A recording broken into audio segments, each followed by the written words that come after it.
সকাল ৮টার আগে মুহিব সাহেব ওয়াহাজ আর ফারাজ বেলাকে নিয়ে আদালতের উদ্দেশ্যে বের হয়েছে। ঘরের মানুষগুলোর বসে বসে চিন্তা করা ছাড়া আর কোনো উপায় নেই। অতিরিক্ত চিন্তায় কি করবে বুঝে উঠতে না পেরে উক্ত কথাটি মেসেজেই পাঠিয়ে দিল নীরা। মৌর মাথা ব্যথা করছে। ফাহমিদা বেগম মেয়ের মাথায় তেলপানি বসিয়ে দিয়ে মুহিব সাহেবকে কল দিলেন। রিসিভ হলো না। কয়েকবার চেষ্টা করলেন তিনি, কিন্তু কিছুতেই ফলাফল ভালো এলো না। দুপুর 12:30টার দিকে ফারাজের কল এলো। ফাহমিদা বেগম কল রিসিভ করে তাড়াহুড়ো করে প্রশ্ন করলেন, ফোন ধরছিলি না কেন তোরা? কত চিন্তা করছিলাম, খেয়াল আছে? কি হলো ওখানে? ওয়াজিহা ঠিক আছে তো? ওয়াজিহা ঠিক আছে। আমরা বাসায় ফিরবো আম্মা। রান্না হয়েছে? খুব খিদে পেয়েছে আম্মা। ফারাজের গলা ক্লান্ত শোনালো। ফাহমিদা বেগম পুনরায় জিজ্ঞেস করলেন, ওয়াজিহা ফিরবে তো? ওর রায় কি হলো? আদালতে প্রমাণ হয়ে গেছে ওয়াজিহা আত্মরক্ষার জন্যই ওটা করেছিল। ওর কোনো শাস্তি হয়নি। এটা তো জানার কথাই ছিল আম্মা। শুধু শুধু চিন্তা করতে কে বলেছিল তোমায়? এতগুলো টাকা খরচ করে ভালো উকিল ধরেছিলাম কি বসে বসে নিজেদের হেরে যাওয়া দেখার জন্য নাকি? ফারাজ থামল। পরক্ষণেই আবার বলে উঠল, কোর্ট থেকে বের হবো এখন আম্মা। তুমি তাড়াতাড়ি করে খাওয়া দাওয়ার ব্যবস্থা করো। সাদমানও আমাদের সাথে খাবে। বেচারা খুব বেশি করে ফেলেছে আমাদের জন্য। পাশে থেকে মৌ ফোনটা কেড়ে নিয়ে ফাহমিদা বেগমের থেকে বলল, রিমনের কি হলো রে ভাইয়া? ফারাজ মৌয়ের গলা বুঝতে পেরে বলল, ও শাস্তি হয়েছে। বাড়ি এসে সব কিছু বলবো, অপেক্ষা করো। বাহির থেকে সবার আসতে আসতে বেলা 2টা বেজে যায়। সাদমান ওদিক দিয়ে বাসায় যেতে চাইলেও কেউ তাকে যেতে দেয়নি। সোজা টেনে এখানে নিয়ে চলে এসেছে।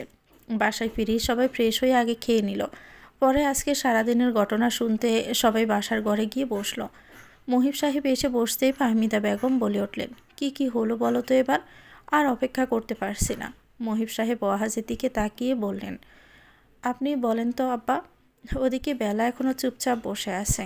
ফারাজ শক্ত করে বেলার হাত ধরল। সাথে সাথে বেলা ফারাজের দিকে তাকাতেই ফারাজ মৃদু গলায় বলল, এখন আর কোনো ভয় নেই ওয়াজিহা। সব ঝামেলা থেকে আমরা মুক্ত। মুখ এভাবে মলিন করে রেখো না, ভালো লাগে না দেখতে। বেলা ফারাজের দিকে মুগ্ধ নয়নে তাকালো। এই লোকটা অন্য সবার থেকে একদমই আলাদা। এত ভালো কখনো মানুষ হয়? একটা সময়ের জন্য লোকটা বিপক্ষে যায়নি, আগলে রেখেছে এবং এখনও রাখছে। কৃতজ্ঞতায় চোখ নামিয়ে নিল বেলা। মৌ ওয়াহাজকে সব কিছু বলার জন্য গুতাগুতি করতেই ওয়াহাজ বলল, আচ্ছা বলছি দাঁড়াও। ওয়াহাজ সাদমানকে দেখে বলল, নিজেকে আত্মরক্ষার জন্য ওয়াজিহা ওটা করেছিল, সেটা প্রমাণ হয়েছে। প্রমাণ হতে তখনই খুব বেশি সুবিধা হয়েছে যখন আমার কথা সামনে এসেছে। মানে রিমন প্রথমে আমার উপর গুলি চালিয়েছিল, পরবর্তীতে ওয়াজিহার উপরে চালাতো। সেই কথার ভিত্তিতেই ওয়াজিহার নিরপরাধ সেটা প্রমাণিত হয়েছে। কিন্তু তবুও ওয়াজিহার কাজের জন্য কিছু জরিমানা দিতে হয়েছে। এবার আসি রিমনের কথায়। ওর সব কথা তো রেকর্ড করা ছিল, ওর জন্য বেশি কসরত করতে হয়নি। আমরা যতটুকু ভেবেছিলাম তার চেয়ে বেশি সাজা সে পেয়েছে।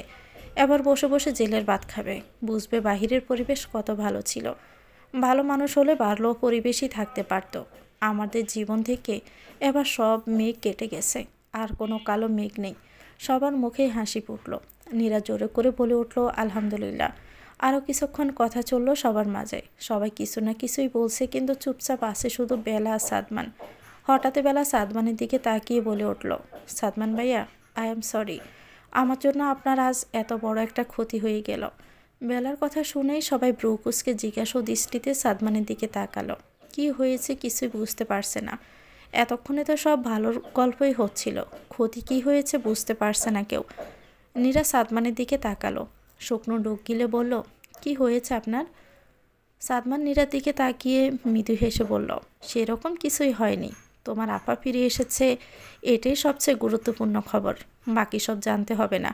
আর ওয়াজিহা ভাবি, এসব নিয়ে মোটেও ভাববেন না। শেষ বাক্যটা বেলাকে উদ্দেশ্য করেই বলল সাদমান। মৌ ওয়াহাজের দিকে তাকিয়ে বলল, কি হয়েছে বলুন তো? ওয়াহাজ কিছু বলবে তার আগে সাদমান বলল, কিছুই হয়নি, শুধু শুধু চিন্তা বাড়িয়ে দিল ওয়াজিহা ভাবি। বেলা আনমনেই বলে উঠল, সাদমান ভাইয়া তার জব থেকে 7 মাস সাসপেন্ড।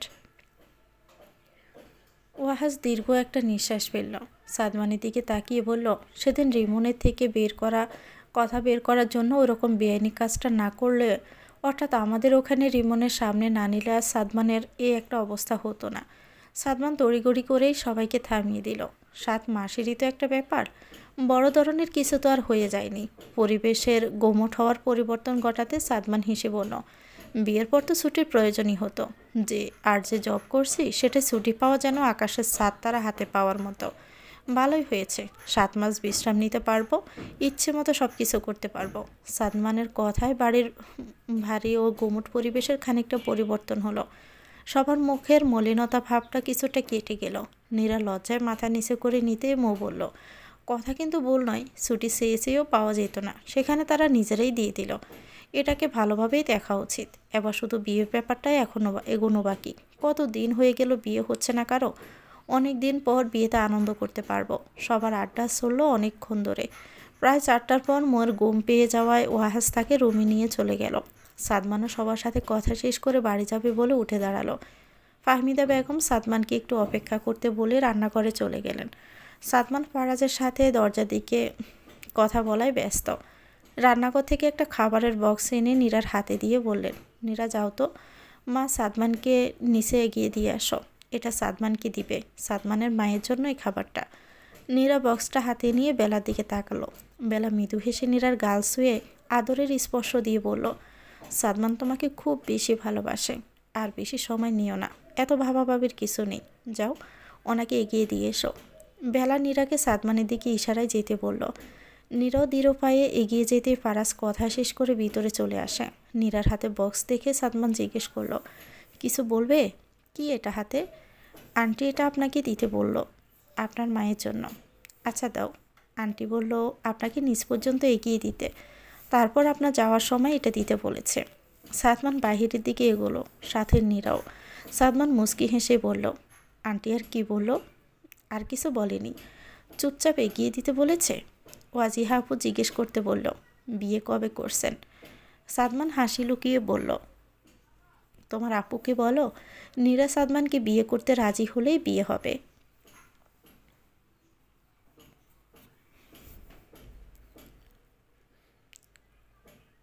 আজ শুক্রবার, সাপ্তাহিক ছুটির দিন। যদিও সাদমান আর নীরার বিয়ের সব কথা পাকাপোক্ত হয়েছে, তবুও সাদমান ব্যক্তিগতভাবে নীরার সাথে আরও একটিবার কথা বলে নিতে চায়। তার চাওয়া পূর্ণ করতেই নীরা আজ বাহিরে বের হবে। সাদমান বলেছে স্টেশনের ধারে একটা ছোট কফি শপ রয়েছে, সেখানে দেখা করবে। সাদমান গতরাতে নীরাকে কল করে জানিয়েছিল দেখা করার জন্য, সাথে এটাও বলেছিল যে বাড়ি থেকে অবশ্যই যেন একটা শাড়ি পরেই বের হয়।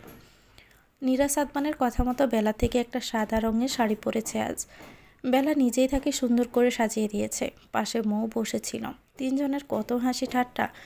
মাঝে যদিও ফাহমিদা বেগম যোগ দিয়েছিলেন, তবে পরবর্তীতে বুঝেছিলেন এই মেয়েদের সাথে এমন গল্প গুজবে তার পোষাবে না, একটুও পোষাবে না। তাই তিনি একটা বই নিয়ে মুহিব সাহেবের কাছে গিয়ে বসলেন। টেবিলে রাখা চশমাটা এগিয়ে দিয়ে বললেন, নাও চশমাটা পরে নাও, আর এই যে বই, গল্পটা পড়ে শোনাও, অনেক দিন তুমি গল্প পড়ে শোনাও না। মুহিব সাহেব মৃদু হেসে চশমাটা পরে নিলেন, বইয়ের মলাটে চোখ বুলিয়ে নিয়ে পশ করে শ্বাস ফেললেন। মৃদু গলায় বললেন, তুমি আবার অপেক্ষা বইটা এনেছ? এই গল্প আর কয়দিন শুনবে তুমি? ফাহমিদা বেগম খারাপ লাগলো না মুহিব সাহেবের কথায়। তিনি 4বার বা 5 এখন অবধি শুনেছেন এই গল্পের বইটা। মুহিব শেখেই শুনিয়েছেন। এবারও মুস্কি হেসে বললেন, এবারই শেষ। বিকেল 4টা। সাদমান রেল স্টেশনের ঠিক শেষ মাথায় বসে বসে কিছুক্ষণ পর পর ঘড়ি দেখছে। নীরাকে দূর দূরান্ত কোথাও দেখা যাচ্ছে না। ঘড়ির কাঁটা গুনে গুনে ঠিক 17 মিনিট পর প্ল্যাটফর্মের অন্য একটা মাথায় স্পষ্টভাবে নীরাকে দেখা গেল। সাদমান চোখটা ঢোলে আরও ভালোভাবে দেখার চেষ্টা করলো। সাদা রঙের শাড়ি পরা রমণী দৃঢ় পায়ে সাদমানের দিকে এগিয়ে আসে। নীরাকে দেখে অনেক আগেই বাসা থেকে উঠে দাঁড়িয়েছে সাদমান। নীরার পরনে সাদা শাড়ি, চোখে গাঢ় কাজল, ঠোঁটে লিপস্টিক, চোখের পাপড়িতে মাস্কারা দেওয়ার ফলে পাপড়িগুলো আরও সুন্দর দেখতে লাগছে। সাদমান এক পলকে কিছুক্ষণ নীরাকে দেখল। কেউ একজন এক পলকে তাকিয়ে আছে, এর চেয়ে লজ্জাজনক আর হয়তো কিছুই নেই। নীরা গলা কাঁকড়ি দিয়ে বলে উঠল, আর কতক্ষণ এভাবে তাকিয়ে থাকবেন? এখানে এভাবেই দাঁড়িয়ে থাকবো? সাদমান অন্যদিকে তাকিয়ে মৃদু হাসল। কফি শপটা ইশারায় দেখিয়ে বলল, ওখানে গিয়ে বসি চলো। দুজনে গিয়ে কফি শপের ভিতরে গিয়ে বসলো। কথা শুরুর পূর্বেই দুজনের জন্য কফির অর্ডার দিল। সাদমান কিছু বলছে না দেখে নীরা বলল, ডেকেছিলেন কেন? কফি আসুক তারপর বলি। আসার আগেই না বলুন। সাদমান কিছুক্ষণ মৌন থেকে ঘুরিয়ে পেঁচিয়ে না বলে সরাসরি বলল, তুমি সত্যি বিয়েতে রাজি তো? কেন, রাজি না থাকলে কি বিয়ে করবেন না? তুমি সত্যি রাজি না? এরকম কিছুই না, আমার ভাগ্য ভালো বলেই হয়তো আপনার মতো কাউকে সৃষ্টিকর্তা আমার জীবনে পাঠালেন। যার জীবনে সুখ কখনো এক পশলা বৃষ্টি হয়েও নামেনি, তার জীবনে কিনা দুঃখের বিপরীত স্রোতে চলছে। মাঝে মাঝে নিজেকেই হিংসা হয় আমার। অতীতের আমি আর বর্তমানের আমিতে কত পার্থক্য। নীরা থেমে আবারও বলল, আমাকে কখনো ছেড়ে যাবেন না তো? আমি কখনো মন খুলে হাসতে পারিনি, সেরকম কিছুই ঘটেনি আমার জীবনে। আপনার সাথে বিয়ে, আপনি সব কিছুই যেন স্বপ্ন স্বপ্ন লাগছে। মনে হয় এগুলো ভ্রম, কিছুক্ষণ পরে কর্পূরের মতো উবে যাবে। সাদমান ফোঁস করে শ্বাস ফেলল। নীরার হাত নিজে দু হাতের মুঠোয় নিয়ে বলল, এখন শুধু আমাদের কবুল বলা বাকি। তোমাকে আমি আর হারাতে দিব না। রাত 8টার দিকে ফারাজ বাড়ি ফিরল। সন্ধ্যায় বের হয়েছিল সে। অনেকদিন বন্ধুদের সাথে আড্ডা দেওয়া হয় না বলে বন্ধুরা তার উপর অভিমান জমিয়েছিল। আজ তো একজন ফোন করে দেখা করতে বলার পর কথা তালে তালে বলেই ফেলল। কলেজ লাইফ শেষ হওয়ার পরই সবাই নিজ নিজ জীবন নিয়ে এতই ব্যস্ত যে বন্ধু নামে যে কিছু একটা পৃথিবীতে আছে সেটাই বলতে বসেছে। ফারাজ নিজেই কাছে পিঠে যারা থাকে সবাইকে ফোন করে ডেকে এক জায়গায় করেছিল আজ। অনেকদিন পর সবাই মিলে খুব একটা ভালো সময় কাটিয়েছে। ফারাজ বাড়ি ফিরল একটা সাদা খাম হাতে করে।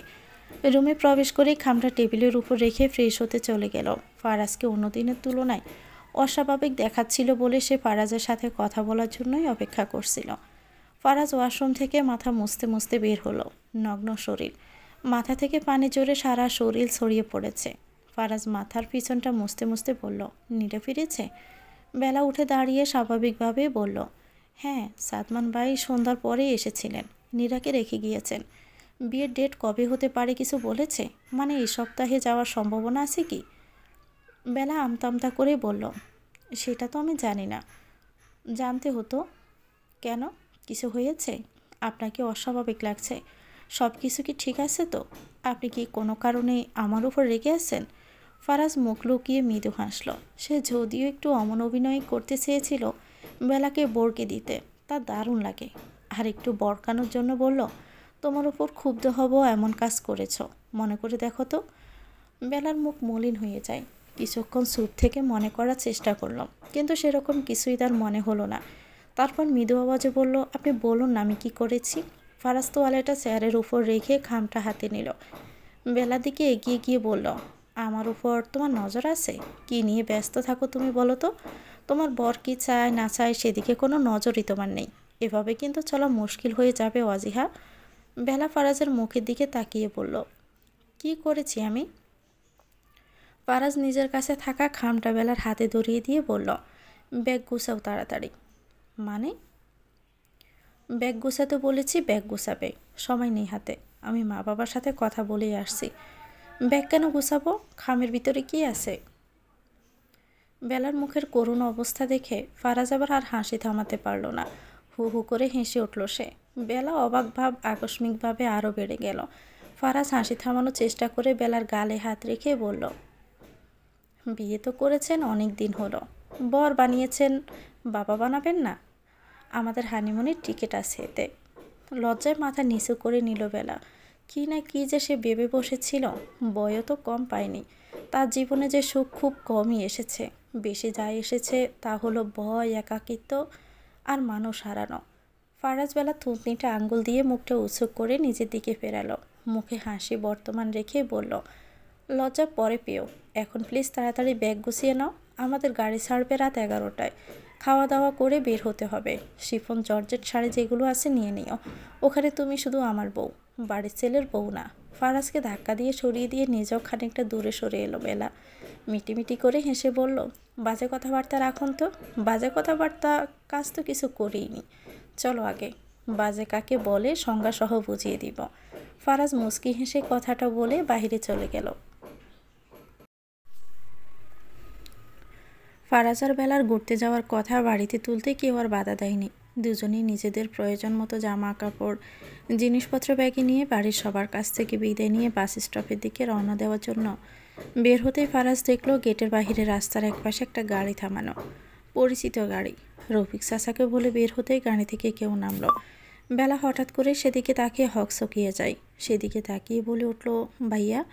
ওয়াহাজ রাস্তার ওপাশ থেকে বলে উঠল, দুজন এপাশে এসো, বাসের ওখানে রেখে আসি। ফারাজ বেলা থেকে তাকিয়ে মিষ্টি হেসে বলল, চলো, তোমার ভাই আমাদের হানিমুনে একদম সহজ করে দিচ্ছে, আমাদের উচিত সেটা গ্রহণ করা। বেলা কোনোই দিয়ে ফারাজের পেটের পাশে আঘাত করে ব্রু কুঁচকে বলে উঠল, একদম আজে বাজে কথা বলবেন না, ভদ্র সভ্য হয়ে থাকুন। চলো, হচ্ছে তোমার কি, দেখতে থাকো। দুজনে গিয়ে গাড়ির সামনে দাঁড়ালো। ওয়াহাজ বেলা দিকে চেয়ে মিষ্টি হেসে বলল, ভাবলাম ফ্রি আছি, তোমাদের বাস অবধি এগিয়ে দিয়ে আসি। প্রয়োজনীয় সব জিনিসপত্র নিয়েছো তো? প্রয়োজনীয় জিনিস বলতে সেটা আপনার বোন তাকে ধরে নিয়ে এসেছে, বাকি যা প্রয়োজন হতে পারে সেটা টাকা দিয়ে কেনাই যাবে। বলতে গিয়েও বলল না ফারাজ, শুধু মাথা উপর নিচ নেড়ে গাড়িতে গিয়ে বসলো। গাড়ি চলতে শুরু করলো নিজ গতিতে। বেলা অনেক দিন ভাইয়ের পাশের সিটে বসে গল্প করতে পারে না। ফারাজ সেটা সুযোগ করে দিয়ে পিছনের সিটে গিয়ে বসলো। বাস স্টপের আগ পর্যন্ত তিনজনের আড্ডা চলল। বেলার মনটা একদম ফ্রেশ। বাস যেখানে থামলো ওয়াহাজের গাড়ি এসে সেখানেই থামে। ফারাজ বাসের ভিতর গিয়ে নিজের সিটে সোজা উপরে জিনিসপত্র রাখার জায়গায় নিজের ব্যাগগুলো রেখে বেরিয়ে এলো। মানুষ আসা শুরু করেছে। বাস ছাড়ার এখনও আধা ঘন্টা সময় বাকি। পাশে চা স্টল। ওয়াহাজ বলল, এখানে ভালো মটকা চা পাওয়া যায়, সময় যেহেতু আছে 1 কাপ করে চা খাওয়া যায়। ফারাজ বেলার দিকে একবার দেখে মৃদু হেসে বেশ আগ্রহের সাথে বলল, হ্যাঁ খাওয়াই যায়, আপনারা 2 ভাই বোন গিয়ে বসুন, আমি পাশের দোকান থেকে পানির বোতল আর কিছু শুকনো খাবার নেই। ওয়াজিহা। বেলা ফারাজের ডাকে ডাকাতেই ফারাজ বলল, দূরে জার্নিতে বমি করার অভ্যাস আছে তোমার? ওষুধ নিয়েছিলে ব্যাগে? বেলা হ্যাঁ সূচক মাথায় নেড়ে বলল, হ্যাঁ ব্যাগে নেওয়া আছে, আর কিনতে হবে না। আচ্ছা ঠিক আছে। ওয়াহাজার বেলা গিয়ে চা স্টলের বাহিরে চেয়ার নিয়ে বসল। ওয়াহাজ 3 জনের 3 কাপ চায়ের অর্ডার দিল। চা আসার আগেই ফারাজও চলে এলো। চা খেতে খেতে 3 জনের টুকটাক গল্প চলল। গড়িতে যখন আর 7 মিনিট বাকি তখন থেকে হেল্পার ডাকাডাকি শুরু করে। কেউ যেন কোথাও আটকে না থাকে তাতে সময় নিয়ে সবাইকে ডাকাডাকি করছে। ড্রাইভার সিটে বসে গিয়েছে। বাসের ঠিক সামনে বাহিরে দাঁড়িয়ে ওয়াহাজ ফারাজকে উদ্দেশ্য করে বলে, দুজন সাবধানে থেকো, আমার বোনের খেয়াল রেখো, ও কিন্তু কিছু চিনে না, সবসময় সাথে সাথে রেখো ওকে। চিন্তা করবেন না ভাইয়া, আমরা সাবধানে থাকবো।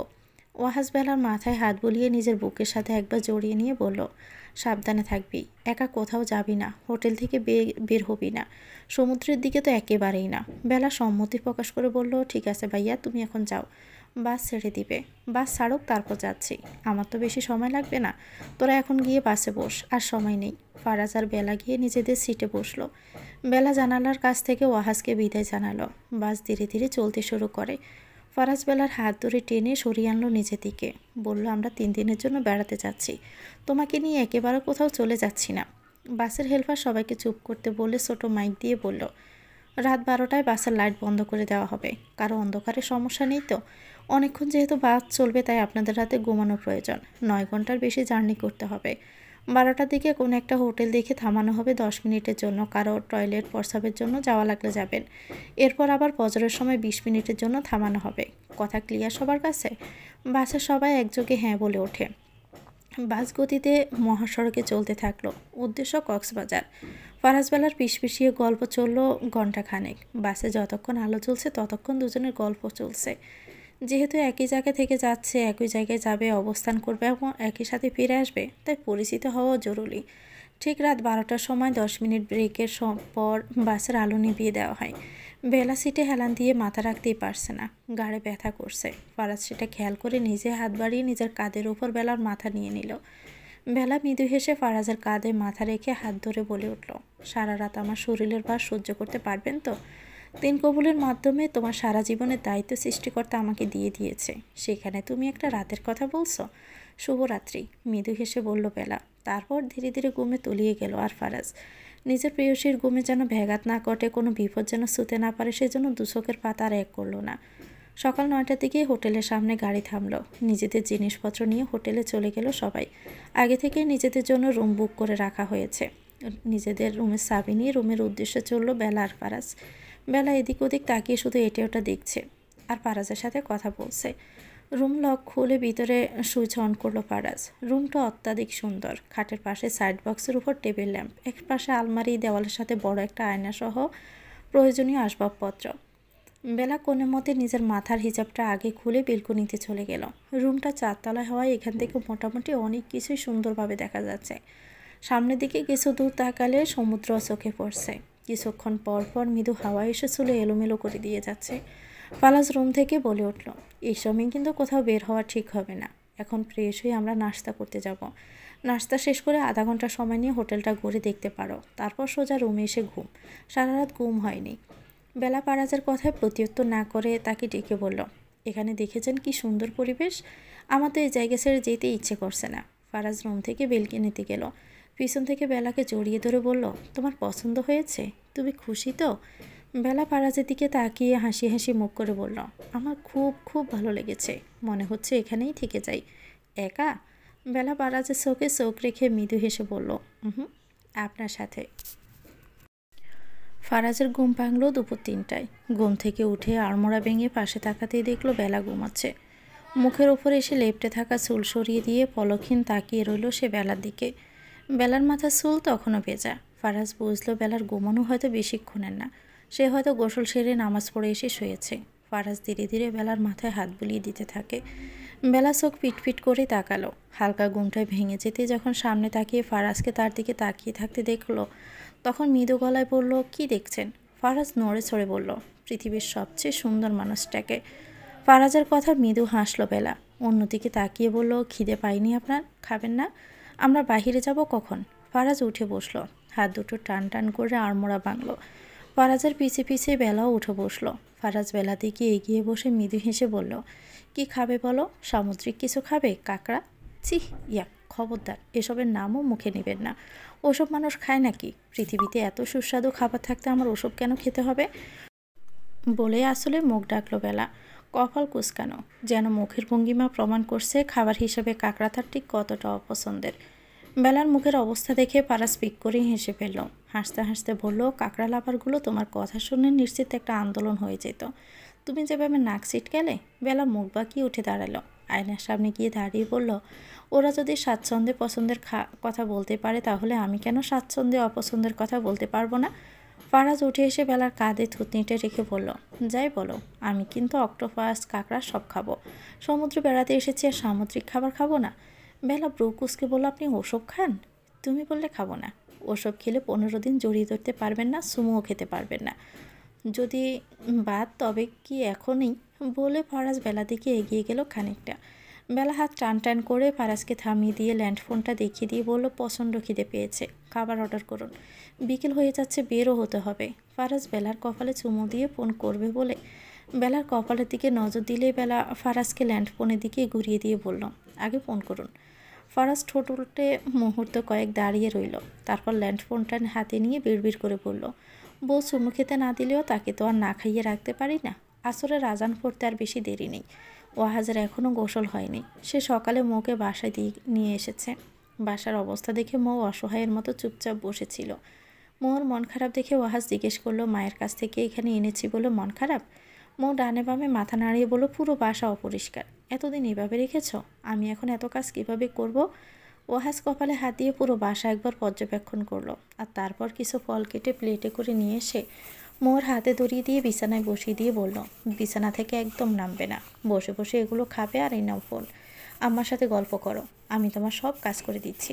মৌ অবাক হয়ে তাকিয়ে রইল ওয়াহাজের দিকে। পুরো বাড়ি যেমন অগোছালো, ধুলো ময়লা জরাশীর্ণ হয়েছিল, আর পরিষ্কার করতে সন্ধ্যা লেগে যেতে পারে। হাতের প্লেটে বিছানায় রেখে নরম গলায় বলল, আমি ঝাড়ু দিয়ে দিই, তুমি ততক্ষণে রান্নাঘরটা পরিষ্কার করো, দুজনে মিলে কাজ করলে তাড়াতাড়ি হবে। ওয়াহাজ ঝাড়ু হাতে নিয়ে রুম ঝাড়ু দিতে শুরু করে বলল, আমি কাজ করি, তুমি শুধু দেখো, কোথাও কোনো ভুল হলে ধরিয়ে দিলে আমি ঠিক করে নেব। মৌ নিরাশ হয়ে বলল, তুমি কাজ করবে আর আমি বসে বসে দেখব? না চাইতে দেখতে চাইলে ঘুমাতেও পারো, ওটাই বেটার হবে। বলে পুরো বাড়ির কাজ একা হাতে সামলানো শুরু করছিল ওয়াহাজ।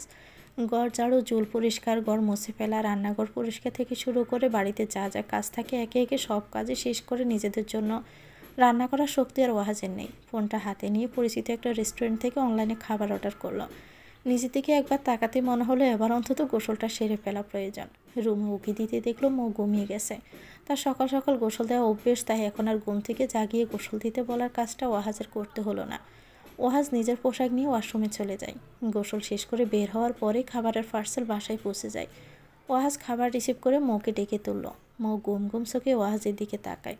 ওয়াহাজ মৃদু হেসে মৌয়ের গালের দুপাশে হাত ছুঁয়ে কপালে চুমু দিয়ে বলল, খেয়ে নাও, সন্ধ্যা পেরিয়ে গেছে, বাহিরে অনেক বাতাস, খেয়ে চলো ছাদে যাই, আকাশটা জানালা দিয়ে অনেক সুন্দর লাগছে, ছাদে গেলে তোমার ভালো লাগবে, ফ্রেশও লাগবে। কি রান্না করেছেন মশাই? মোর প্রশ্নে মাথা চুলকে ওয়াহাজ টেবিলের উপর রাখা খাবারের পার্সেল দেখিয়ে বলে, এত কাজ করে আর রান্না করার এনার্জি ছিল না, অনলাইন থেকে খাবার আনিয়েছি, তোমার পছন্দের খাবার। তুমি ফ্রেশ হও, আমি বাড়ছি খাবার। মৌ ফ্রেশ হয়ে এসে দেখলো ওয়াহাজ খাবার নিয়ে বসে আছে। হয়তো আরেকটা প্লেট আনতে ভুলে গিয়েছে। খাবার টেবিলের দিকে এগিয়ে যেতে পা বাড়াতেই ওয়াহাজ বলে উঠল, কোথায় যাচ্ছ? মৌ বাহিরে ইশারা করে বলল, একটা প্লেট এখানে, আমি আরেকটা নিয়ে আসছি। একটাতেই হবে, এসো। একটাতেই হবে? কেন? তোমার মা এতদিন তোমাকে নিজে হাতে খাওয়াতে পারলে আমি কেন পারবো না? আমিও পারবো, এসো, আমি তোমাকে খাইয়ে দিব। মৌ আর কিছু না বলে ওয়াহাজের সামনের দিকটাই এসে বসলো। এই মানুষটাকে মাঝে মাঝে অতিরিক্ত ভালো লাগে তার। কিছু কিছু সময় চিন্তায় পড়ে যায়, নিজের নজরে নিজের ভালোবাসার উপর লাগবে না তো। ওয়াহাজ খাবার প্লেট থেকে খাবার নিয়ে মৌয়ের মুখের সামনে বাড়াতেই মৌ সলসল চোখে ওয়াহাজের দিকে চাইল। মৃদু গলায় বলল, আমি মানুষ চিনতে একদমই ভুল করিনি। সৃষ্টিকর্তা আমার জন্য উত্তম মানুষটাকে আমার কাছে পাঠিয়েছিলেন। রাতের খোলা আকাশের নিচে দুজন সমুদ্র পাড়ে বসে বসে গল্প করছে। কিছুক্ষণ পর পর হাসিতে প্রিয় মানুষের মুখে মুখ লুকাচ্ছে বেলা। বিরতি নিয়ে মৃদুমন্দ বাতাস বয়ে যাচ্ছে। আজকের আকাশটা যেমন সুন্দর, তারার মেলা ঠিক তেমন আবহাওয়া। গরমের বিন্দুমাত্র নেই। কিছুক্ষণ বাদে বাদে যে হাওয়া আসছে সেটাই আরও শীত করছে। ফারাজ এক হাতে বেলাকে নিজের সাথে জড়িয়ে রেখেছে। কিছু দূর পাকে পাকে মানুষের দেখা মিলছে। জায়গায় জায়গায় আলোর ব্যবস্থা করা হয়েছে। ফারাজ পকেট থেকে ফোনটা বের করে দেখলো রাত 8টা বাজতে চলেছে। পাড়ের বেশিরভাগই হোটেলে পৌঁছে গিয়েছে। নিজেদেরও তাড়াতাড়ি ফিরতে হবে ভেবে সোজা হয়ে বসলো সে। এদিক ওদিক তাকিয়ে দেখলো মানুষ আগের চেয়ে অনেক কমে গেছে। বেলাকে বলল, চল আমরা হোটেলে ফিরে যাই, এখন এখানে আর থাকা ঠিক হবে না। এসব জায়গায় যখন তখন যাতা হয়ে যেতে পারে, প্রাণেরও নিরাপত্তা নেই। প্রয়োজনে সকালে আমরা আবার আসব। বেলা শাড়ির কুচি একটু উঁচু করে বসা থেকে বেঞ্চ থেকে উঠে নিচে দাঁড়ালো। নিজেও এদিকে ওদিক দেখে বলল, ওটাই ভালো হবে, এখানে এখন আর থাকা ঠিক হবে না। বেশ খানিকটা সময় বাহিরে থাকা হয়েছে, এখন আমাদের আসলেই হোটেলে ফিরে যাওয়া উচিত। দুজন নিজেদের কথা মতো হোটেলের দিকে রওনা দিল। হোটেলের প্রায় কাছাকাছি আসতে দূরে একটা দোকান দেখে ফারাজ বলল, কিছু খাবে? দোকান খোলা আছে। বেলা একটু ভেবে বলল, 2 প্যাকেট পটেটো হলেই হবে। বেলার মুখে পটেটোর কথা শুনে ফারাজ ব্রু কুঁচকে বলে উঠল, তোমার পটেটো খেতে ইচ্ছে করছে? বাচ্চাদের খাবার ওটা। বেলা মুখ বাঁকিয়ে বলল, প্যাকেটে লেখা আছে ওটা বাচ্চাদের খাবার। লেখা থাকলেও ওটা আমার ভালো লাগে। আমার বাচ্চা হয়ে গেলেও আমি আর আমার বাচ্চা দুজনে বসে বসে ওটা খাবো। বাচ্চার বাবা হতে আমি সদা প্রস্তুত। বেলা ঠেলে ফারাজকে দোকানে পাঠিয়ে বেলা সেখানে দাঁড়িয়ে রইল। হঠাৎই পিছনে খুবই সন্নিকটে কারো উপস্থিতি বুঝতে পেরে একটু ভয় ভয় লাগলো বেলার। সে শুনেছে এরকম নির্জন জায়গায় দিনের বেলাতেও মানুষ জিম্মি করে চিন্তাই করা হয়, আর এখন তো রাত। ভয়ে ভয়ে পিছনে তাকাতে মৃদু আলোয় অপরিচিত জায়গায় পরিচিত মুখ দেখে ভয় পাওয়ার সাথে সাথে অবাকও হলো। ভাঙা ভাঙা কণ্ঠে বলল, আপনি? মহিলাটি ময়লা কাপড়ের আঁচল দিয়ে মুখের একাংশ ঢাকলো। পুরো শরীর জীর্ণ শীর্ণ।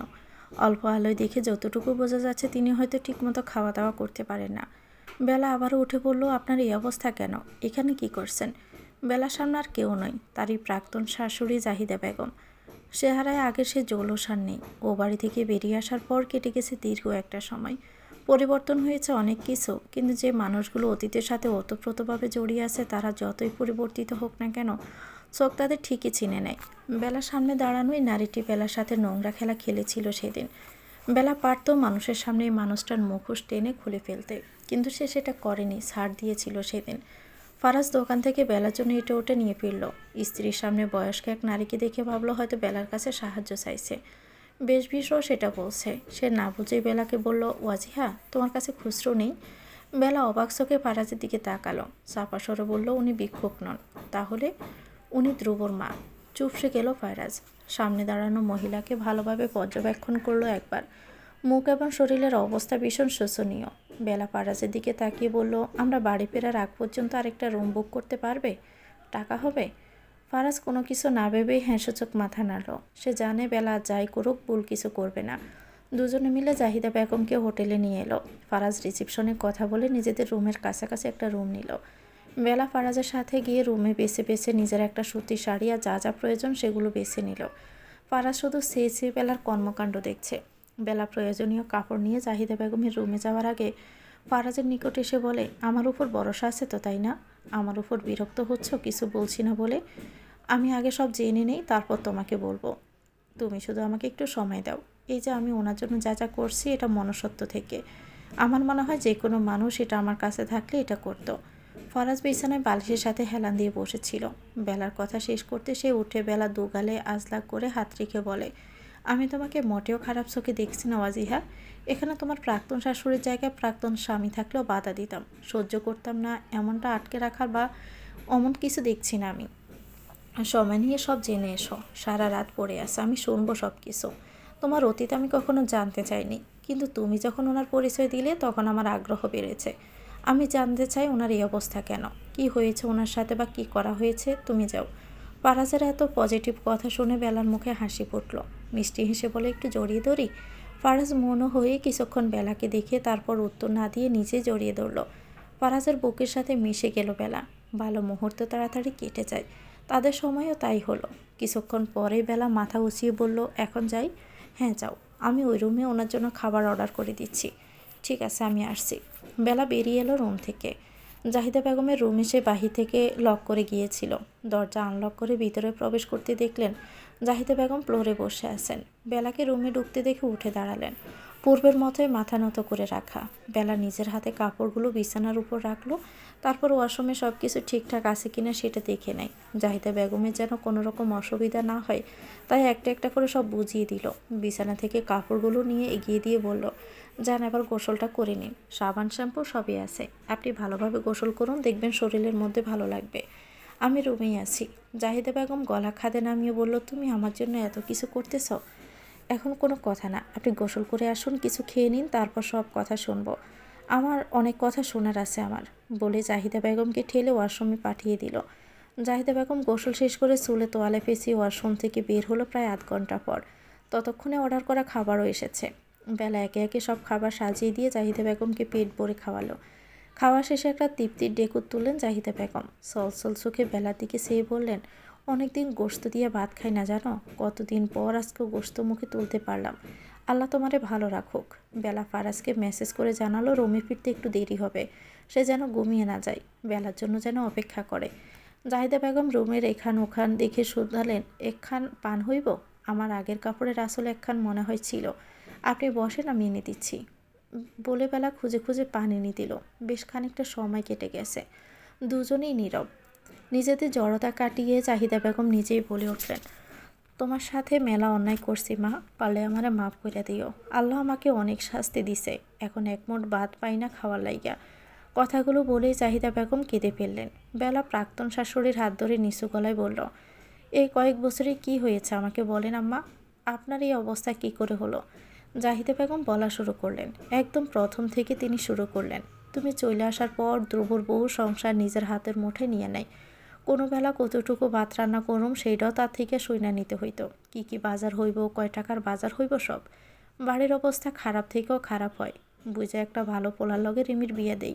তোমাকে বিচারের পর থেকে রিমিও আমার লগে ভালো করে কথা কইতো না, সে না কইতেই পারে। আমি তো মা, আমি তো আর ফেলে দিতে পারি না।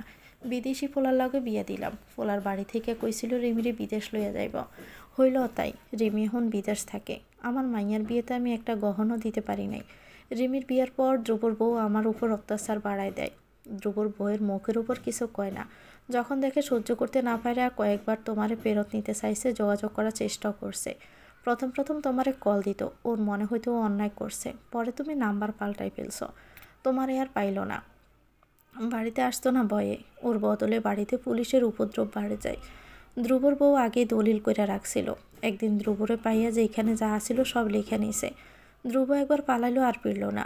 মাস পার হয়ে গেল, চিনতে চিনতে মরে যাওয়ার মতো অবস্থা। ধ্রুবর বউ বাড়িঘর জায়গা জমি আমার নামে যা ছিল ওইগুলো সব লিখে নিল। জানের পথ দেখাইয়া সব কাড়ে নিছে, কিছু আর বাকি থাকলো না। কয়েকদিন পর শুনি সে ওর সাথে কথা কয়, বাড়ির জায়গা সব জায়গা বিক্রি করে দিব। সব বেইচাও দিছে, টাকা পয়সা নিয়ে এসে আবার বিদেশ চলে গেল। আমি বাড়ি ছাড়া হইলাম। কয়েক মাস পর জানলাম ধ্রুব কারে যেন খুন করছিল, তার জেল হয়েছে, আর বাড়াইব না। মাইয়ের সাথে যোগাযোগ করার লাইন জানা নাই, বাড়িও নাই, পোলা নাই, টাকা নাই, জায়গা জমি কিচ্ছু নাই, রাস্তার ফকির হইলাম। 1 মাস হইল এখানে আইছি, তোমার লগে দেখা হইবে এটা কল্পনা তো আছিল না। জাহিদা বেগম থামলেন, গাল দুটো চোখের পানিতে ভিজে গেছে। বেলা অবাক চোখে প্রাক্তন শাশুড়ির দিকে তাকিয়ে আছে। একটা মানুষ এত সিনেমাটিক কিভাবে রাস্তায় এসে পড়ে? জীবনও যে সিনেমাকে হার মানাবে। কেউ এই ঘটনার সাথে জড়িত না থাকলে আদৌ বিশ্বাস করবে?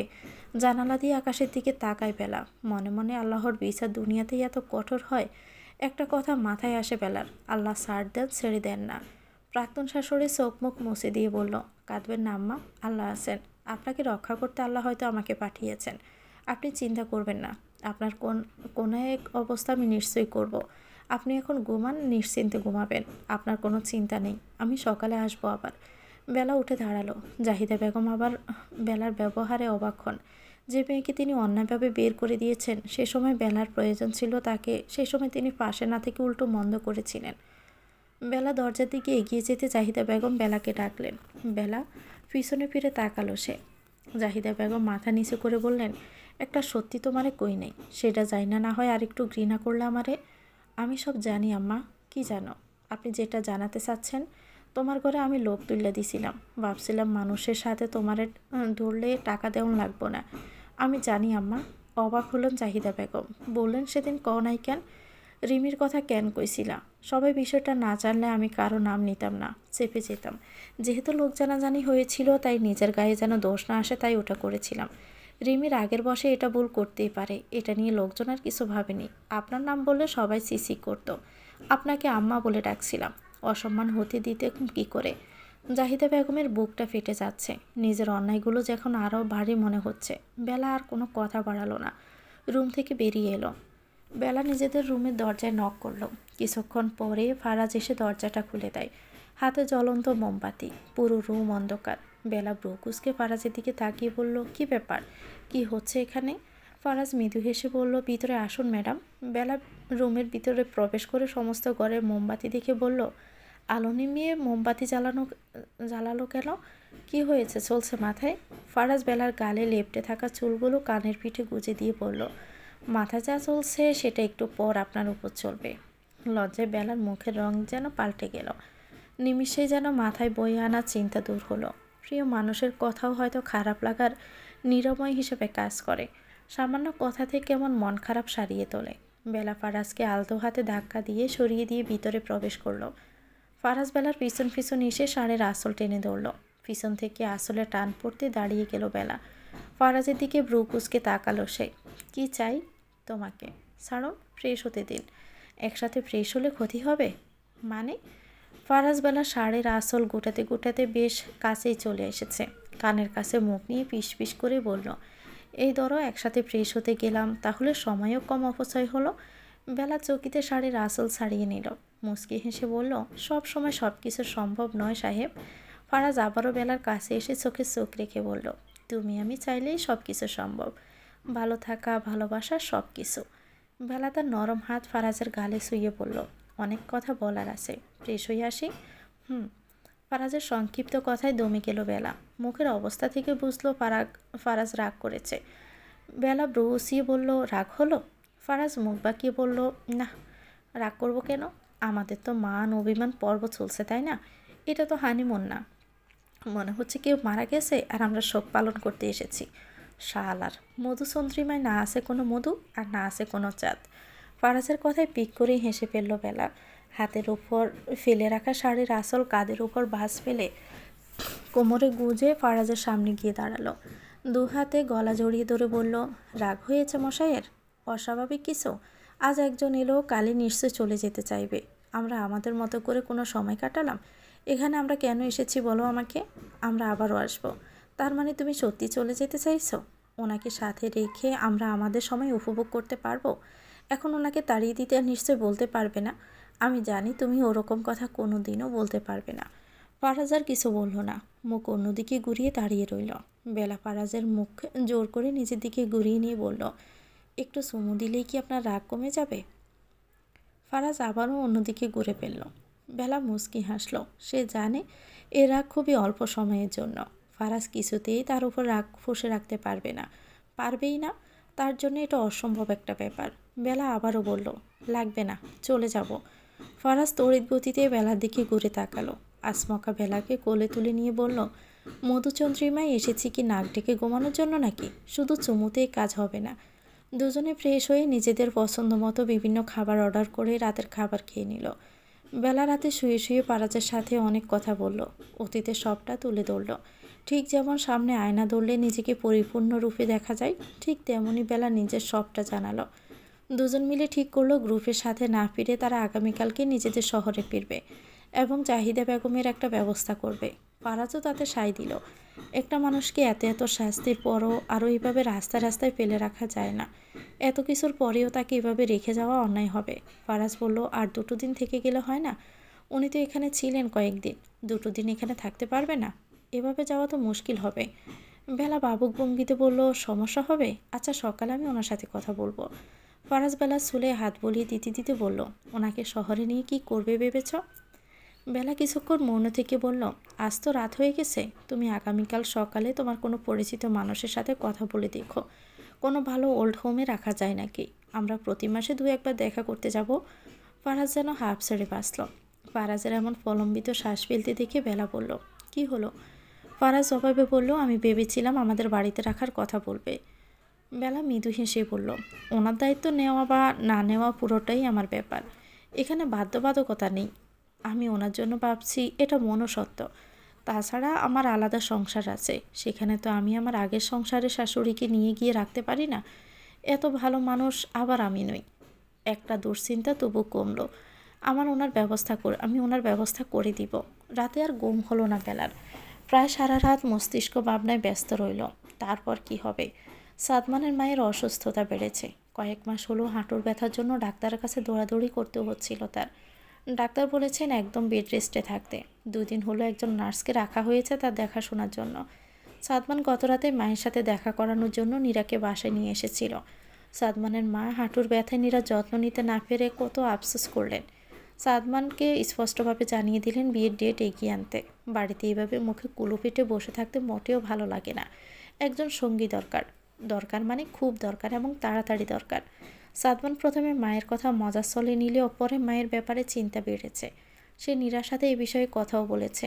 সাদমানের একটাই কথা, নীরা, আমার মায়ের দেখাশোনার দায়িত্ব তোমার পালন করতে হবে না, তার জন্য একজন নার্স রাখা আছে। তার শুধু একজন সঙ্গীর প্রয়োজন। আমার মা অবুঝ নন, এটা ভেবো না যে সবসময় তোমাকে তার কাছেই থাকতে হবে। তার যখন খারাপ লাগবে, 2টো কথা বলার জন্য তোমাকে প্রয়োজন হবে, তখন তিনি তোমাকে ডেকে নেবেন। তাছাড়া অন্য সময় নিজেই তোমার সময় বের করে দিবেন এটা ওটা করার জন্য। আমার মাকে তো তুমি দেখেছ, তার সম্পর্কে জানো। তিনি গোটা একটা সব মেনটেন করতেন। সব জ্ঞান তার আছে। সাময়িক অসুস্থতায় একজন সঙ্গী তার প্রয়োজন। তোমার যদি সমস্যা না থাকে তাহলে ওয়াহাজ ভাই, আঙ্কেল আর পারাজের সাথে কথা বলে বিয়ের তারিখ সামনের শুক্রবার নিয়ে আসব। নীরা সাদমানের কথা মেনে নিয়ে জানিয়েছে, বিয়ের পর আপনার মা মানে আমারও মায়ের মতো সম্মান আর মায়ার মানুষ। আমি আমার মাকে আদর যত্ন করতে পারিনি, তাকে না হয় করব, আমার কোনো সমস্যা নেই। আমি তার সঙ্গী হয়ে উঠব। আপনি আমার পাশে থাকলেই হবে। স্বস্তির শ্বাস ফেলেছিল সাদমান। উচ্ছ্বসিত হয়ে জিজ্ঞেস করেছিল, তাহলে তারিখ এগিয়ে নিয়ে আসবো? ফারাজ আর ওয়াজিহা ভাবিকে তো তাড়াতাড়ি ফিরতে বলতে হবে। জি বলুন। তারপর এভাবেই সবার সাথে কথাবার্তা বলে বিয়ের তারিখ এগোনো হলো। 2 দিনের মধ্যে সব কিছু করতে হবে। আগে যদিও ধুমধাম করে বিয়ে করার কথা ছিল সাদমানের, কিন্তু এই অবস্থায় আর সেটা সম্ভব হলো না। কয়েকজন নিজের কাছের মানুষ এবং নীরার দিক থেকে ফারাজ এবং ওয়াহাজের পরিবার ছাড়া আর কেউ নিমন্ত্রিত হবে না। সাদমান মনে মনে সিদ্ধান্ত নিলে এই অল্প সময় নীরার জন্য যা যা করা যায় সেসবে সাদমান করবে। তার একটাই কথা, মানুষের জীবনে বিয়ে একবারই আসে। সাদমানের খবর পেয়ে আর দেরি করতে পারল না ফারাজ এবং বেলা। একটা দিন বেশি থেকে দুজনে মিলে গ্রুপ ছাড়াই জাহিদা বেগমকে সঙ্গে নিয়ে শহরে ফিরল। সারাদিন বাস জার্নি করে বাসায় পৌঁছে সবাই খুবই ক্লান্ত। বাড়ির মানুষ তাদের দুজনের সাথে আরও একজনকে দেখে ভীষণ অবাক। ওয়াহাজ যখন শুনল বেলা নিজের প্রাক্তন শাশুড়িকে সাথে করে বাসায় নিয়ে এসেছে, তখন সে সাথে সাথে বোনের ভুল ভাঙাতে বাসায় এসে হাজির। শত্রুকে কখনো সাহায্য করলেও বাসায় এনতে নাই, এটা সবাই বোঝে না। যে কথাটা বোনকে বোঝানো এখন খুব জরুরি। ওয়াহাজ বাসায় এসে যখন জানলো জাহিদা বেগমের জন্য ওল্ড হোমে থাকার ব্যবস্থা করা হয়েছে, তখন সে একটু শান্ত হলো। বোনের প্রতি ভরসা হয়তো একটু বেড়েও গেল। বোন মানবিকতার পরিচয় দিতে গিয়ে নির্বুদ্ধিতার পরিচয় অন্তত দেয়নি। তবুও যেন বেশি সময় বাড়িতে ওনাকে না রাখা হয়, তাই ওয়াহাজ পারাজের সাথে কথা বলে রাতের মধ্যে নির্দিষ্ট জায়গায় নিয়ে যাবে বলে সিদ্ধান্ত নিল। জাহিদা বেগম যতক্ষণ বাসায় রইলেন ততক্ষণ ফাহমিদা বেগমের কাছে ছেড়ে কোথাও গেলেন না। ফাহমিদা বেগমও একদম কাছে কাছেই রাখলেন। দুজনের এত মিল দেখে বেলার এক মুহূর্তের জন্য যেন মনে হলো যদিও এখানে ওনাকে রেখে দেওয়া যেত, কিন্তু জীবনের সব কিছুই তো আর সম্ভব হয় না, চাওয়া সব কিছু পাওয়াও যায় না। বেলার ফারাজ সন্ধ্যার দিকে বের হলো জাহিদা বেগমের প্রয়োজনীয় সব কিছু কেনার জন্য। শাড়ি থেকে শুরু করে যা যা প্রয়োজন সব কিছু তারা কিনল। কেনাকাটা শেষ করে পারাস মার্কেট থেকে একটু বাহিরের দিকে এসে একটা রেস্টুরেন্ট দেখিয়ে বলল, এখান থেকে খাওয়া দাওয়া করে সবার জন্য নিয়ে গেলে হয় না? বাসায় তোমার মৌভাবিও আছে। বেলা ব্রুকুসকে বলল, সে বোধহয় আপনার কিছু না, সবই তো তোমার। তোমার ভাই, ভাবি তোমার, শ্বশুর তোমার, শাশুড়ি তোমার, আর এই বরটাও তোমার। তাহলে আমার আর কি রইল? সামনে আস্তে একটা মানুষ দাঁড়িয়ে আছে, চোখে পড়ছে না? মৃদু হাসলো ফারাজ। এটাই তো শুনতে চেয়েছিল সে। রাস্তার পাশে দাঁড়িয়ে বলে উঠল, এই মানুষটা ছাড়া আমার আর কী বা আছে? এখন দেরি হয়ে যাচ্ছে না? চলো চলো, বাসায় ফিরে আবার আর ওয়াজ ভাইয়ের আবার আন্টিকে নিয়ে বের হয়ে যেতে হবে। রাত 10টার মধ্যে বন্ধ হয়ে যায়। আমার মনটা কেমন যেন করছে। কেমন? এই যে কালকের দিন পর সাদমান নীরার বিয়ে, এই সময় উনি আমাদের কাছে এলেন আর আজকে চলে যেতে হচ্ছে। রেখে দিতে চাইছো? আমার কোনো আপত্তি নেই। বর্তমান শ্বশুরবাড়িতে প্রাক্তন শাশুড়ি থাকবে, এটা আরও ভয়ঙ্কর দেখতে। তাহলে চিন্তা করো না, চলো ভিতরে চলো। দুজনে ভিতরে প্রবেশ করতে হাতের ডান দিকে সামনের সারির প্রথম টেবিলে সাদমান আর নীরাকে দেখতে পেল ওরা। ফারাজ এগিয়ে যেতে চাইল, বেলা আলগোসে ফারাজকে নিয়ে বেরিয়ে এলো। সন্ধ্যায় বাসা থেকে তারা দুজনে বের হওয়ার আগে বিকেলের দিকে সাদমান নীরাকে নিয়ে বেরিয়েছিল। বিয়ের কেনাকাটা করতে নীরাকে নিয়ে বের হতেই বেলা বলেছিল যেন দুজনে একটু সময়ও কাটাতে পারে। এত তাড়াতাড়ি বিয়েটা হয়ে যাচ্ছে যে ওদের কোনো ব্যক্তিগত সময় কাটানো হয়নি। দুজনকে আর একটু ভালোভাবে জেনে নেওয়া উচিত। বেলা ফারাজকে টানতে টানতে নিজেদের গাড়ির কাছে নিয়ে এলো। গাড়িতে হেলান দিয়ে বলল, দুজন একটু সময় কাটাচ্ছে, সেখানে গিয়ে কাবাব মেয়ে হাড্ডি হওয়ার খুব শখ আপনার, তাই না? ভালো হয়ে যান। হয়ে গেলাম। এখন কি করবে বলো? আমরা এরকম আলাদা ব্যক্তিগত সময় কাটাবো না? খুব শখ না? খুব। হাতে হাত আর চোখে চোখ রেখে কত কথা বলবো। বাসায় চলুন, হচ্ছে আপনার। আপাতত এখানেই আরেকটা রেস্টুরেন্টে চলো, পরে বাসায় গিয়ে না হয় দেখলেই হবে। বেলা মুচকি হেসে বলল, আচ্ছা চলুন। সাদমান আর নীরা সামনাসামনি বসে আছে। খাবার এখনও আসেনি ওদের। কিছুক্ষণ আগেই এসে বসেছে দুজন। বিয়েতে একটা কনের যা যা প্রয়োজন প্রায় সব কিছুই কেনা হয়েছে। এখন শুধু বিয়ের শাড়ি এবং বিয়ের গহনা কেনা বাকি। আজকে সাদমান নীরাকে নিয়ে বেরিয়ে পড়েছে, কারণ কালকের দিনটা হাতে রাখা প্রয়োজন। কোনো কিছু কিনতে ভুলে গেলে সেটা আবার কেনা সম্ভব হবে। কোনো কমতি সাদমান রাখতে চায় না। নীরা চুপচাপই বসে আছে। সাদমান হাতের ফোনটা উল্টো করে টেবিলের উপর রাখলো। নীরাকে অন্যমনস্ক হয়ে বসে থাকতে দেখে মৃদু গলায় বলল, কিছু হয়েছে? তোমাকে চিন্তিত দেখাচ্ছে। তুমি কি বিয়ের জন্য আরও সময় চাইছ? সদ্বিত ফিরল নীরার। সাদমানের দিকে আহত দৃষ্টিতে সে বলল, আপনার কেন মনে হলো আমার সময় লাগবে? কেন মন খারাপ করে যে বসে আছো তাই? মানুষের জীবনের সবচেয়ে ভালো এবং আবেগের দিন হচ্ছে বিয়ের দিন। সেটা আমার খুবই সামনেই। এত ভালো একটা দিনে আমার পরিবারের কেউ আমার পাশে নেই সাদমান। সাদমান হাত বাড়িয়ে টেবিলে রাখা নীরার হাতের উপর হাত রাখলো। আশ্বস্ত করে বলল, চিন্তা করো না, বিয়েটা হতে দাও।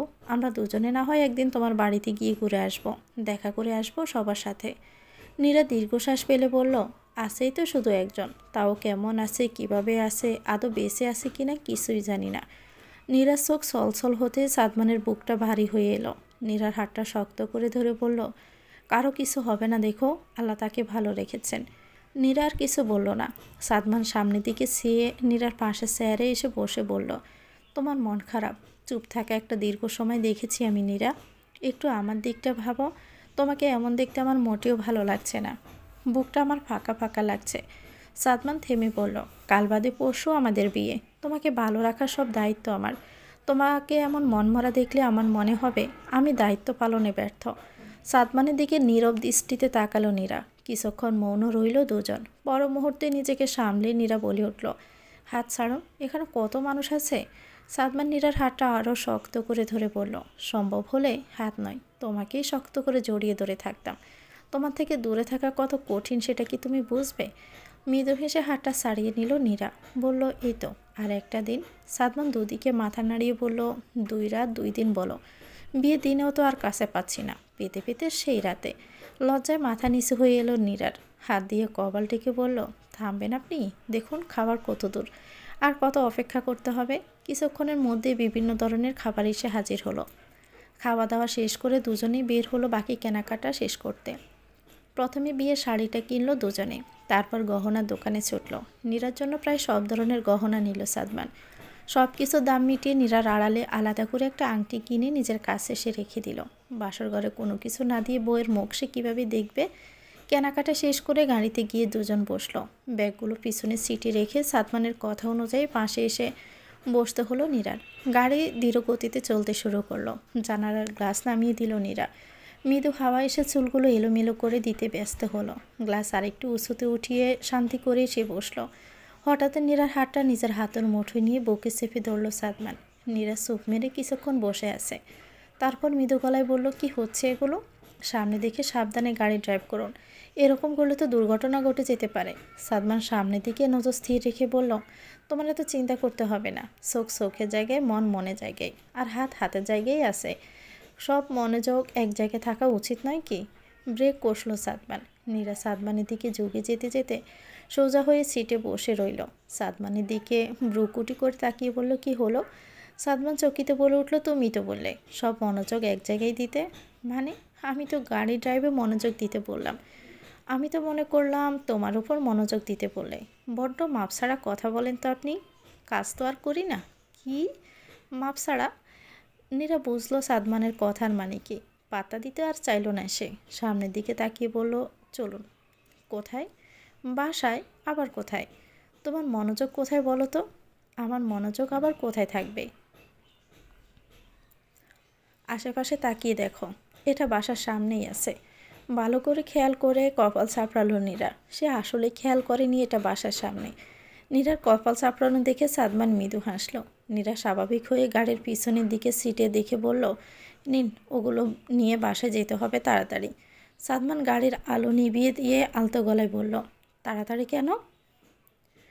তাড়াতাড়ি কেন নয়? গাড়িতে মৃদু আলো জ্বলছে। নীরার মুখ পুরোপুরি স্পষ্ট না হলেও পরিচিত মুখটার কোনো কিছুই অপরিচিত লাগছে না। সাদমানের নীরবতায় নীরা আবারও বলে উঠল, কি হলো? লাইট অফ করলেন যে?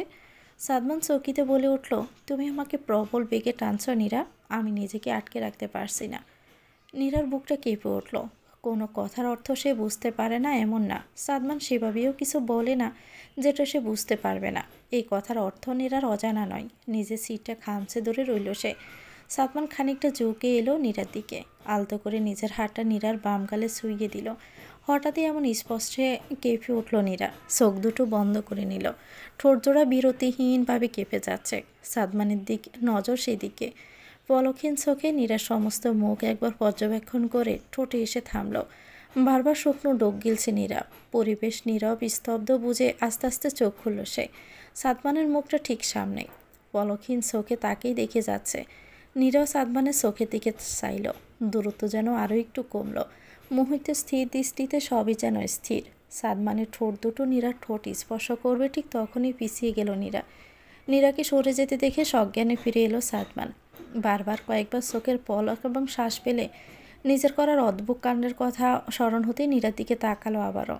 আমতা আমতা করে বলল, আই এম সরি। আমি আসলে নিজের মধ্যেই ছিলাম না। জানি না কেন ওসব করতে যাচ্ছিলাম। I am really sorry Nira.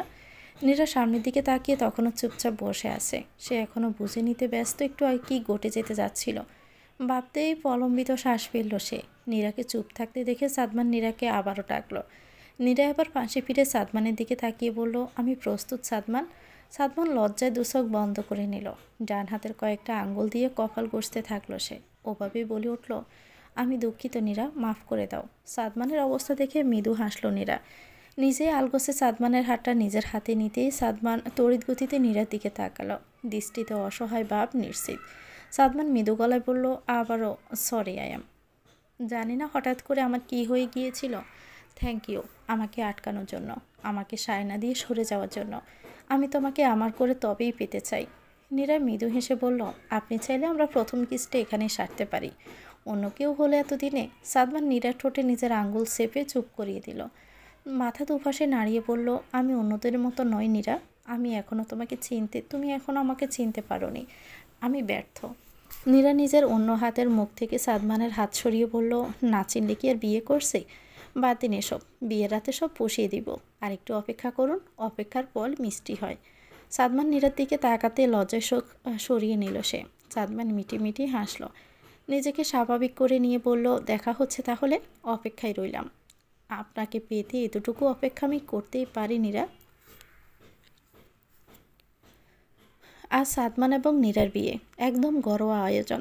বাহিরের কোনো মানুষের উপস্থিতি নেই ফারাজদের বাড়িতে। তবে সাদমানদের বাড়িতে অতি নিকটাত্মীয় কয়েকজন এসেছেন। বর তো একা একা বিয়ে করতে যেতে পারে না, বরের সাথে বন্ধু ভাই চাচা মিলে কয়েকজন সাথে যাবে। তবে বরের বাড়িতে তেমন কোনো আয়োজন নেই। নীরার জন্য কেনা সমস্ত কিছু সকাল সকাল পাঠিয়ে দেওয়া হয়েছে। ওয়াহাজ নিজে গিয়ে নীরাকে পার্লারে রেখে এসেছে। নীরার সাথে সেখানে থাকার মতো যেহেতু কেউ নেই, তাই সাদমান নিজেই নিজের চাচাতো এক বোনকে সেখানে রেখে এসেছে। নীরার যেন কোনো অসুবিধা না হয় সেটার জন্য। মৌর অর্ধেকের বেশি সময় প্রেগনেন্সিতে কেটে গেছে অনেক আগেই। পেট অনেকটা উঁচু হয়েছে। এখন যে কেউ প্রথম দেখাতে বুঝে যাবে মৌ প্রেগনেন্ট। এটাতেই তার একটু আক্ষেপ। শাড়ি পরে সাজগোজ করে তবুও ভালো করে সুস্থ মানুষের মতো চলাফেরা করতে পারবে না। বাড়িতে সকাল থেকে রান্নাবান্না হচ্ছে। বাসার নিচে রান্নার কাজ চলছে। লোক রাখা হয়েছে রান্নার জন্য। ফারাজ এবং ওয়াহাজ সকাল থেকে সেখানে কাজ করছে। ফারাজের বাবা বসে দেখাশোনা করছেন সব কিছু ঠিকঠাক আছে কিনা। প্রায় দুপুরের দিকে ওয়াহাজের ডাক পড়ল বাসায়। মৌ ডেকেছে। সে কিছুতেই বুঝতে পারছে না কোন শাড়ি পরবে। মৌ ইদানিং খুঁতখুঁতে স্বভাবের হয়েছে। খাওয়া দাওয়া থেকে শুরু করে পোশাক পর্যন্ত পছন্দ মতো হওয়া চাই। ওয়াহাজ কাজ ফেলে রেখে বাসায় এলো। বেসিনে হাত মুখ ধুয়ে পরিষ্কার হয়ে মৌয়ের রুমে যায়। মৌ গোসল শেষ করে বিছানায় ডজন খানেক শাড়ি ছিটিয়ে ছুটিয়ে বসে আছে। কিছুতেই ঠিক করতে পারছে না কোনটা পরবে। ওয়াহাজ রুমে প্রবেশ করতে মৌয়ের মুখ আরও ভার হলো। ওয়াহাজ এসে পাশে বসে নরম গলায় বলল, কি হয়েছে? মৌ মুখ গোমড়া করে বলল, কোন শাড়ি পরবো? একটাও ভালো লাগছে না। আর শাড়ি পরলেও তো উঁচু হয়ে থাকবে। কেন? তুমি বাচ্চার উপস্থিতি বুঝতে পারছো? সে তোমার মাঝে বড় হয়ে উঠছে, তুমি এতে খুশি না? মৌ ঠোঁট উল্টে ওয়াহাজের দিকে তাকালো। মিনমিন করে বলে, খুশি কেন হব না? ও কি আমার পর নাকি? কিন্তু কি করব এখন? ওয়াহাজ উঠে আলমারির এক কোণা থেকে একটা প্যাকেট বের করে নিয়ে আসে। মৌর হাতে ধরিয়ে দিয়ে বলল, গতরাতে এটা পছন্দ হয় নিয়ে এসেছি, এটা পরো, ভালো লাগবে। শাড়ির আসল ছেড়ে হাতের উপর রাখো, তাহলে দেখবে বাবু উকি দিবে না। মৌ হেসে প্যাকেট থেকে শাড়ি বের করলো। বাস খুলে এপাশ ওপাশ করে দেখে গালের সাথে লাগিয়ে মিষ্টি হেসে বলল, খুব পছন্দ হয়েছে, তাহলে আমি এটাই পরছি। মৌর কপালে গালে লেপ্টে থাকা চুলগুলো সরিয়ে কপালে একটা চুমু দিয়ে বলল, শাড়ি পরে সাবধানে হাঁটতে হবে, খেয়াল রেখো পায়ে যেন বেঁধে না যায়। মৌ প্রবচিয়ে বলল, আপনি কি করতে আসেন মশাই? বাবু এবং বাবুর মা দুজনেরই খেয়াল রাখা আপনার দায়িত্ব। ওয়াহাজ মৃদু হেসে মুখে জড়িয়ে নিল বুকে। মাথায় হাত বুলিয়ে দিয়ে বলল, তোমরা দুজনই আমার দায়িত্ব। চিন্তা করো না, আল্লাহ আছেন, তিনি সব কিছু ঠিকঠাকভাবে পার করে দিবেন। মৌ মুখ উঁচু করে ওয়াহাজের দিকে তাকিয়ে চোখে মুখে হাসি লেপটে বলল, ভালোবাসি। ওয়াহাজ জানালা দিয়ে বাহিরে নজর রেখে বলল, ঠিক ওই আকাশের সমান, যার শুরু তোমার চোখে পড়বে না আর শেষটাও না। হাতে সব কাজ শেষ হতেই ফাহমিদা বেগম বেলাকে গোসল করে রেডি হতে পাঠিয়ে দিয়েছেন। বেলা সকাল থেকে কাজ করছিল। বাড়িতে বিয়ের অনুষ্ঠানের অনেক কাজ রেখে হাত গুটিয়ে বসে তো আর থাকতে পারে না। ভালো করে হাতটা ধুয়ে রুমে এলো বেলা। আজ বিয়েতে কী পরবে সেটা আগে থেকেই ঠিক করে রেখেছে। আগে থেকে ঠিক না করে রাখলে পরে পছন্দ করে পড়তে দেরি হয়ে যায়।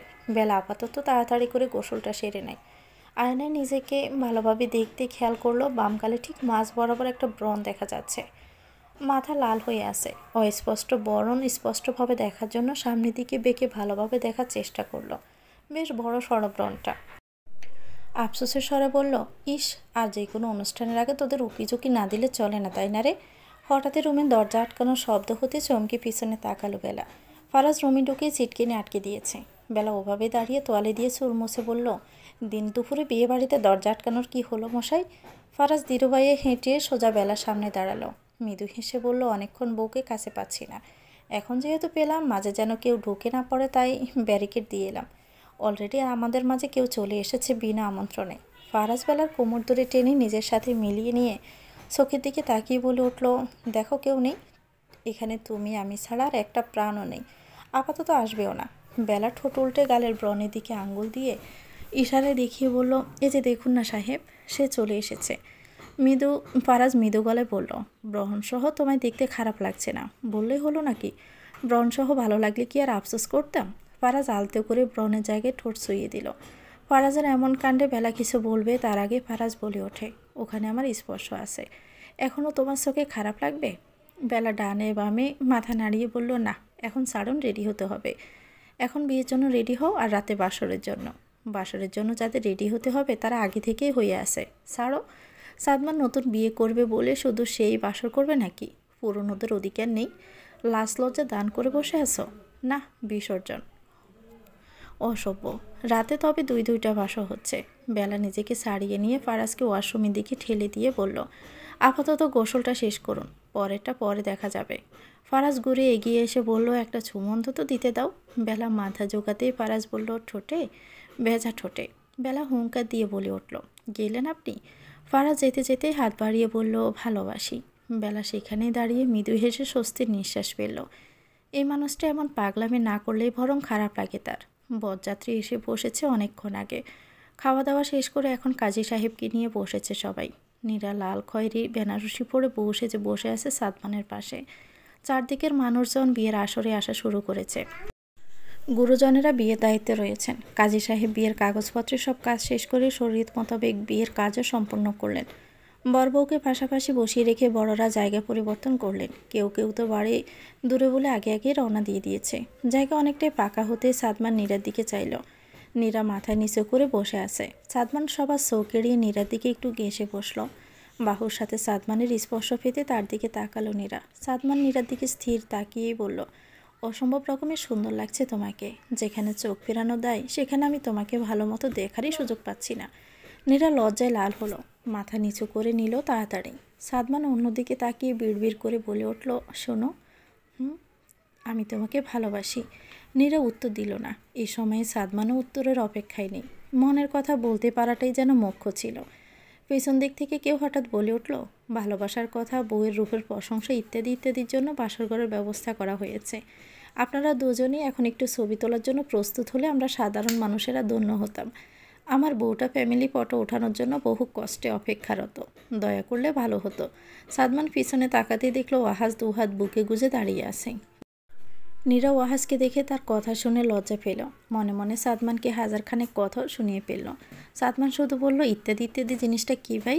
ওয়াহাজ দুহাত দিয়ে নীরার কান চেপে ধরে সাদমানের দিকে ফিসফিসিয়ে বলল, বিয়ে করে যাও, বাসর ঘরে গেলে টের পাবে ইত্যাদি ইত্যাদি জিনিসটা আসলে কি। এখন ফটো সেশন হবে। আপাতত মুখটা বন্ধ রাখো। বউকে দেওয়ার জন্য সারা রাত সময় পাবে। 10-20 মিনিট আমাদের দাও। ওয়াহাজ চলে গেল ফটোগ্রাফারকে ডাকতে। কিছুক্ষণের মধ্যে ফটোগ্রাফার সহ দুই বাড়ির সবাইকে নিয়ে উপস্থিত হলো। বড়দের ছবি ওঠা শেষ হলে আবার ওয়াহাজ মৌকে নিয়ে সাবধানে মঞ্চে উঠল। ফারাজ আর বেলা নিচে দাঁড়িয়ে কথা বলছিল। ফারাজ কি বলছিল কে জানে। তার কথা শুনে বেলা হেসেই যাচ্ছে। বেলার হাসি খেয়াল করতে চোখ আটকে যায় ফারাজের। বেলা হাসছে আর সেই হাসি মুগ্ধ চোখে তাকিয়ে দেখছে ফারাজ। সবাই যখন তৈরি, ফটোগ্রাফার সবাইকে বলে দিচ্ছিল কে কীভাবে দাঁড়ালে ছবি সুন্দর আসবে। তখনই সাদমান ফারাজকে ডেকে বলল, ভাই প্রেম বাদ দিয়ে ছবি উঠাতে আয়। বিয়ে আমার হচ্ছে, কিন্তু তোদের দেখে মনে হচ্ছে এখানে তোদের দুজনের ডেট চলছে। সাদমানের কথায় সবাই চোখ বেলার ফারাজের দিকে যেতেই বেলা খেয়াল করলো ফারাজ তখনও এক পলকে চেয়ে আছে। আশেপাশের মানুষকে দেখে লজ্জা যেন মাথা কাটা যাচ্ছে তার। ফারাজের হাতে সজোরে সিমটি কেটে তাতে দাঁত চেপে সে বলে উঠল, চলো। একের পর এক দারুণ মুহূর্তগুলো ছবি ক্যামেরাবন্দি হচ্ছে। সবার মুখ হাস্যোজ্জ্বল। ওয়াহাজ মুখে সযত্নে বুকের কাছে নিয়ে দাঁড়িয়েছে। একটা হাত পুরো মানুষটাকে আলিঙ্গন করে রেখেছে যেন। বেলা ফারাজ পাশাপাশি দাঁড়িয়ে ছবি ক্লিক হয়ে যাচ্ছে। ফারাজ নিজ স্ত্রীকে ক্ষণে ক্ষণে মুগ্ধ চোখে দেখছে। সে এখন সবাইকে কীভাবে বোঝাবে এই মানুষটার উপর থেকে শখ সরানো মুশকিল। তার ইচ্ছে করছে জনমানবহীন একটা গড়ে মানুষটাকে ঠিক সামনেটাই বসিয়ে দু চোখ ভরে দেখতে। সাদমান এবং নীরাকে এবার দাঁড়াতে বলা হলো। দাঁড়ানো অবস্থায় কয়েকটা ছবি তুলতে পায়ে হঠাৎ ব্যথা পেয়ে নীরা পড়ে যাবে। তখনই সাদমান সাবধানতার সাথে ধরে ফেলে। পায়ের দিকে তাকাতে দেখলো নীরার পা লাল হয়ে আছে। বিয়ের নতুন জুতা পরায় পা কেটে বসেছে যেন। হঠাৎই সবার চিন্তা করে বসে পড়ল সাদমান। মাথা উঁচু করে নীরার দিকে তাকিয়ে বলল, উঁচু জুতা পরে থাকতে হবে না, খুলে ফেলো, আমি নিজের কাছে রাখছি ওটা।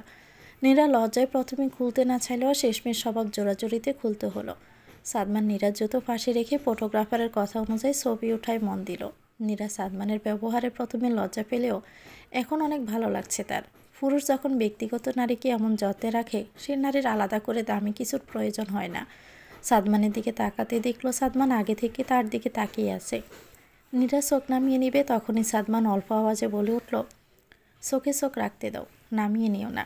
এ যেন এক প্রেম বিনিময় চলতে শুরু করলো। এই মুহূর্তে জীবনের সবটুকু মেঘ সরিয়ে আলোতে মেতে উঠল সবাই। নিজ নিজ প্রিয় মানুষের কাছে ঠাঁই খুঁজে পেল প্রতিটি মন এবং দেহ। আজ সত্যি সত্যি জীবনের সবটুকু মেঘ বিয়োগ হয়ে চলতে শুরু করলো প্রেমের মৌসুম।